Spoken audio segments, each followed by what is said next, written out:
Hi friends, ഇലക്ട്രോണിക്സിനെ ഇഷ്ടപ്പെടുന്ന എല്ലാവർക്കും വേണ്ടിയിട്ടാണ് ഞാൻ ഈ വീഡിയോ ചെയ്യുന്നത്. അപ്പോൾ നിങ്ങൾക്ക് ഏതൊക്കെ വിധത്തിൽ ഈ ഒരു സെറ്റ് ടോപ്പ് ബോക്സിനെ ഉപകാരപ്പെടുത്താം എന്നുള്ള വിധത്തിലാണ് ഞാൻ ഈ വീഡിയോ ചെയ്യാൻ പോകുന്നത്. 4 വിധത്തിൽ നിങ്ങൾക്ക് യൂസ്ഫുൾ ആകുന്ന വിധത്തിലാണ് ഞാൻ പറയാൻ പോകുന്നത്. ഒന്ന്, നമ്മുടെ ചാർജിങ്ങും അതേപോലെ തന്നെ നമുക്ക് വേറെ എന്തെങ്കിലും ഉപകരണത്തിൽ ഉപയോഗിക്കുക. അതുപോലെ തന്നെ ഈ ഒരു 12 വോൾട്ട് ചാർജർ ഉണ്ട്. അതേപോലെ തന്നെ ഈ ഒരു ബോർഡ് ഉപയോഗിച്ച് ബൂസ്റ്റിംഗ് നടത്താം. അങ്ങനത്തെ 4 വിധത്തിലുള്ള ഒരു ഇതിൻ്റെ വീഡിയോസിലാണ് ചെയ്യുന്നത്. അപ്പോൾ നമ്മളെ വീഡിയോ സ്കിപ്പ് ചെയ്യാതെ തന്നെ കടുവാ നേരെ വീഡിയോസിലേക്ക് പോകാം. ഫസ്റ്റത്തെ യൂസ്ഫുള്ളായി വരുന്ന കാര്യം എന്ന് പറഞ്ഞാൽ നമുക്ക് ഇതിൻ്റെ ചാർജറാണ് നമ്മൾ യൂസ് ചെയ്യുന്നത്. ഇതിൻ്റെ ചാർജർ 12 വോൾട്ട് 1.5 ആമ്പിയറാണ് വരുന്നത്. അതിൻ്റെ പിന്നും നമുക്ക് യൂസ്ഫുള്ളായി വരുന്നത് നമ്മളെ വീട്ടിലുള്ള ഒരു ബ്രോഡ്ബാൻഡ് വൈഫൈ ബ്രോഡ്ബാൻഡിൻ്റെ ഇതിലൊക്കെ നമുക്ക് വരുന്നത് കറക്റ്റ് ആ പിന്നും 12 വോൾട്ടാണ് വരുന്നത്. അപ്പോൾ ഇവിടെയുള്ളത് നമ്മുടെ കേരള വിഷൻ്റെ ബ്രോഡ്ബാൻഡിൻ്റെ വൈഫൈ റൂട്ടറാണ് വരുന്നത്. ഈ റൂട്ടറിലേക്ക് നമുക്ക് വരുന്നത് 12 വോൾട്ട് 400 മില്ലി ആമ്പിയറാണ്. അപ്പോൾ ഈ ഒരു മോഡത്തിന് നമുക്ക് ഈ ഒരു ചാർജർ നമുക്കൊന്നും ചെയ്യേണ്ട ആവശ്യമില്ല. സാധാ ആ ഒരു ആദ്യത്തെ ചാർജർ നമുക്ക് കംപ്ലൈൻറ്റ് ആയിട്ടുണ്ടെങ്കിൽ, നമ്മുടെ വൈഫൈ മോഡത്തിൻ്റെ ചാർജർ കംപ്ലൈൻറ്റ് ഉണ്ടെങ്കിൽ ആ കംപ്ലൈൻ്റ് ആയ ചാർജർ ഒഴിവാക്കി ഈ ഒരു ചാർജർ മാത്രം കണക്ട് ചെയ്താൽ മാത്രം മതി.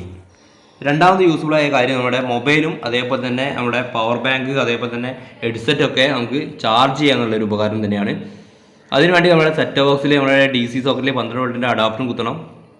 അതേപോലെ അതിൻ്റെ ബാക്ക് ഭാഗത്തായിട്ട് ഇതിൻ്റെ USB പോർട്ട് കാണാം. അപ്പോൾ നമ്മൾ മൊബൈലിൻ്റെ ഒരു ചാർജർ അതിൻ്റെ USB ഈ ഒരു ഇത് കേട് വന്ന് കഴിഞ്ഞാൽ നമുക്ക് ഇതിൻ്റെ വള്ളി മാത്രം യൂസ് ചെയ്ത് USB ഡാറ്റ കേബിൾ മാത്രം എടുക്കുക. എന്നിട്ട് ഇതിൻ്റെ ബാക്ക് ഭാഗത്തായിട്ട് ഇതിൻ്റെ USB ഒരു കണക്ടർ ഉണ്ട്. ആ ഒരു ഇതിലേക്ക് നമുക്ക് USB കണക്ട് ചെയ്ത് കഴിഞ്ഞാൽ നമുക്ക് മൊബൈലിലേക്ക് കണക്ട് ചെയ്താൽ നമുക്ക് സാധാരണ പോലെ നമുക്ക് സാധാ USB ഇതിൽ നിന്ന് ചാർജ് ചെയ്യുന്ന പോലെ നമുക്ക് ഈസി ആയിട്ട് ചാർജ് ചെയ്തെടുക്കുകയും ചെയ്യാം. ഇതുപോലെ മൂന്നാമത് യൂസ്ഫുൾ ആയി വരുന്ന കാര്യം എന്ന് പറഞ്ഞാൽ നമ്മളെ കമ്പ്യൂട്ടറിലൊക്കെ വരുന്ന ഫാനൊക്കെ നമുക്ക് ഒരു ചെറിയൊരു കാറ്റിനൊക്കെ വേണ്ടി ഉപയോഗിക്കണമെങ്കിൽ ഈ ഒരു ഫാൻ നമുക്ക് ഇതിൽ കണക്ട് ചെയ്താൽ 12 വോൾട്ടാണ് വരുന്നത്. അതുപോലെ തന്നെ ഈ ഫാനിൻ്റെ സ്ഥാനത്ത് തന്നെ നമുക്ക് നമ്മുടെ LED സ്ട്രിപ്പ് 12 വോൾട്ടാണ് വരുന്നത്. LED സ്ട്രിപ്പിനൊക്കെ നമുക്ക് എത്ര ആമ്പിയറാണ് വേണ്ടത്? നമുക്ക് 1 ആമ്പിയർ ആ റേഞ്ചിൽ വരുന്നതാണെങ്കിൽ 1.5 ആമ്പിയറാണ്. അപ്പോൾ ആ ഒരു ആമ്പിയറിൽ വരുന്ന റേഞ്ചിലുള്ള അതൊക്കെ നമുക്ക് ഈ ഒരു DC അഡോപ്റ്റർ മാത്രം യൂസ് ചെയ്തിട്ട് ചെയ്യുകയും ചെയ്യാം. നാലാമത് യൂസ്ഫുള്ളായി വരുന്നത് ബാറ്ററി ചാർജ് ചെയ്യാനാണ്. അപ്പോൾ അതിനുവേണ്ടി നമുക്ക് IN4000 ഇതുപോലത്തെ ഏതെങ്കിലും ഒരു ഡയോഡ് നമുക്ക് ആവശ്യമാണ്. അപ്പോൾ നമ്മുടെ LMBയുടേക്ക് പോകുന്ന കണക്ഷൻ നടുക്ക് വരുന്നത് പ്ലസ് ആണ്. ആ ഒരു LMBയുടെ ഇതിലേക്ക് നമുക്ക് കണക്ട് ചെയ്യാൻ സാധാരണ നമ്മുടെ വയർ, അതായത് കോപ്പർ നമ്മുടെ കേബിളിലൊക്കെ വരുന്ന നടുക്ക് വരുന്ന കമ്പി അത് നമ്മൾ ഇതിലേക്ക് കറക്റ്റ് ആയിരിക്കും. അപ്പോൾ അതിലേക്ക് നമ്മൾ നമ്മുടെ ഡയോഡ് സോൾഡർ ചെയ്തെടുക്കണം. അപ്പോൾ ഡയോഡ് എടുക്കുന്ന സമയത്ത് ഈ വെള്ള വരയുള്ള ഭാഗം ബാക്ക് ഭാഗത്തേക്ക് ആയിരിക്കണം. അതായത് നടുക്ക് വരുന്നത് പോസിറ്റീവ് കൊണ്ടായിരിക്കും. അപ്പോൾ നമ്മൾ ബാറ്ററി ചാർജ് ചെയ്യുന്നത് കൊണ്ട് അതിൻ്റെ വോൾട്ടേജ് റിട്ടേൺ പോകാതിരിക്കാൻ വേണ്ടിയിട്ടാണ് നമ്മൾ ആ ഒരു ഡയോഡ് കൊടുക്കുന്നത്. അപ്പോൾ ഡയോഡ് കൊടുക്കുന്ന സമയത്ത് ശ്രദ്ധിക്കുക, വെള്ള വര നമുക്ക് ഔട്ടാണ്, പുറത്തേക്ക് എടുക്കുകയാണ്. നമ്മുടെ വര ഇല്ലാത്ത ഭാഗം നമ്മളൊരു കോപ്പർ, നമ്മുടെ വയർ അതായത് കേബിളിൽ നിന്ന് എടുത്തൊരു കോപ്പർ എടുത്തിട്ട് നമ്മളതിൽ സോൾഡർ ചെയ്തിട്ട് ആ നടുക്ക് കുത്തി കഴിഞ്ഞാൽ നമുക്ക് പ്ലസ്സും കിട്ടും. അതിൻ്റെ ഗ്രൗണ്ട് കിട്ടാൻ ആ ഒരു പിന്നിൻ്റെ അതായത് LMBക്ക് പോകുന്നതിൻ്റെ എറത്തിൻ്റെ അവിടെ നിന്ന് എടുത്തു കഴിഞ്ഞാൽ നെഗറ്റീവും കിട്ടും. നമുക്ക് 2 വയറാണ് ആവശ്യം വരുന്നത്. അപ്പോൾ നമ്മുടെ സ്പീക്കർ വയറാണ് ഇവിടെ എടുത്തിരിക്കുന്നത്. റെഡ് നമ്മുടെ പ്ലസ് ആയിട്ടാണ് ഇവിടെ എടുത്തിരിക്കുന്നത്. അപ്പോൾ നമ്മുടെ ഡയോഡിൻ്റെ വെള്ള വരയുള്ള ഭാഗത്ത് നമ്മൾ പ്ലസ് ആണ് ഔട്ട് എടുക്കുന്നത്. അപ്പോൾ ആ ഒരു വെള്ള ഭാഗത്തുള്ള എടുത്ത് നമ്മൾ ഒരു വയർ സോൾഡർ ചെയ്യും. അതേപോലെ തന്നെ ഈ ഒരു LMBന്ന് വരുന്ന ഇതിനോട് കണക്റ്റിൽ നമുക്കൊരു നട്ട് വരുന്നുണ്ട്. ആ നട്ട് നമ്മൾ ആ ഒരു നെഗറ്റീവ് വയർ സോൾഡർ ചെയ്യണം. അപ്പോൾ നമുക്ക് എർത്ത് കിട്ടാൻ വേണ്ടിയിട്ടാണ്. അപ്പം നെഗറ്റീവ് സപ്ലൈ ആയ ഒരു നട്ടിൻ്റെ മുകളിലും അതേപോലെ തന്നെ നടുക്കുന്ന ഡയോഡിൽ നിന്ന് ഔട്ട് വരുന്നതായിരിക്കും നമ്മുടെ പ്ലസ് വോൾട്ടേജും.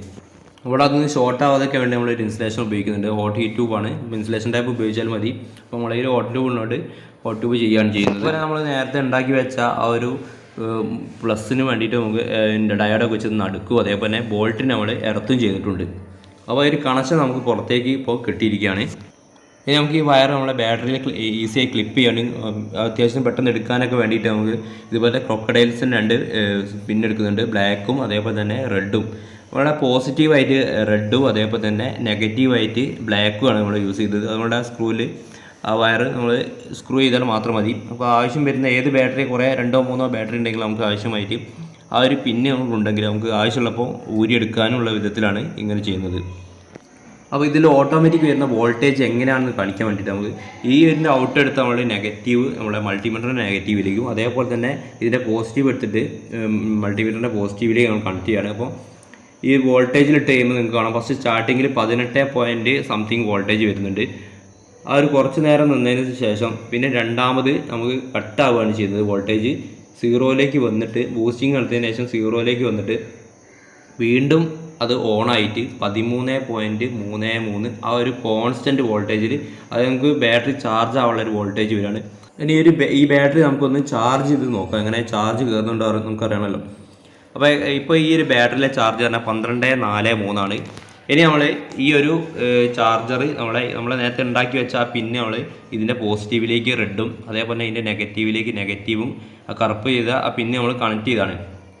അപ്പോൾ കണക്ട് ചെയ്തതിന് ശേഷം നമുക്ക് എത്ര വോൾട്ടേജ് കയറുന്നുണ്ട് നമുക്കറിയാം. അപ്പോൾ നേരത്തെ 42.12.42 ആ ഒരു വോൾട്ടേജ് നമുക്ക് ഇപ്പോഴും കാണിക്കുന്നുണ്ടോ എന്ന് അറിയണം, നമുക്കതിന് കൂടണമല്ലോ. അപ്പോൾ നമ്മൾ അത്രയും വോൾട്ടേജ് കുറഞ്ഞതുകൊണ്ട് നമുക്ക് ഈ 300 മില്ലി ആമ്പറേ വരുന്നുള്ളൂ. അപ്പോൾ നമുക്ക് അത്ര ഫാസ്റ്റ് ചാർജ് ചെയ്യിക്കില്ല. അപ്പോൾ നമ്മുടെ ബാറ്ററിയൊക്കെ ഡൗൺ ആയ ബാറ്ററിയൊക്കെ ആണെങ്കിൽ നമുക്ക് ഇതുപോലെ ഫാസ്റ്റ് ചാർജ് ചെയ്യാതൊക്കെ ഉപയോഗിക്കാൻ വേണ്ടി നമുക്ക് യൂസ് ചെയ്യാം. പിന്നെ നമുക്ക് ഏകദേശം 12 വോൾട്ടൊക്കെ ആയാൽ നമുക്ക് അല്ലാതെ ഇൻവെർട്ടറിലൊക്കെ വെച്ച് ചാർജ് ചെയ്യാം. ഇപ്പോൾ ഏകദേശം 12.47 ആ ഒരു റേഞ്ചിൽ നമുക്ക് വോൾട്ടേജ് 49, 50 ആ റേഞ്ചിലേക്ക് നമുക്ക് വരുന്നുണ്ട്. 52, 53 റേഞ്ചിലേക്ക് വരുന്നുണ്ട്. ഈ ഒരു വീഡിയോ നിങ്ങൾക്ക് ഉപകാരപ്രദമായാൽ നമ്മുടെ ചാനൽ ഒന്ന് സബ്സ്ക്രൈബ് ചെയ്യുക, നമ്മുടെ വീഡിയോ ലൈക്ക് ചെയ്യുക, കമൻറ്റ് ചെയ്യുക. അപ്പോൾ ഇതുപോലത്തെ ടെക്നിക്കൽ വീഡിയോ ആയിട്ട് വരുന്നതായിരിക്കും. Okay, bye, see U.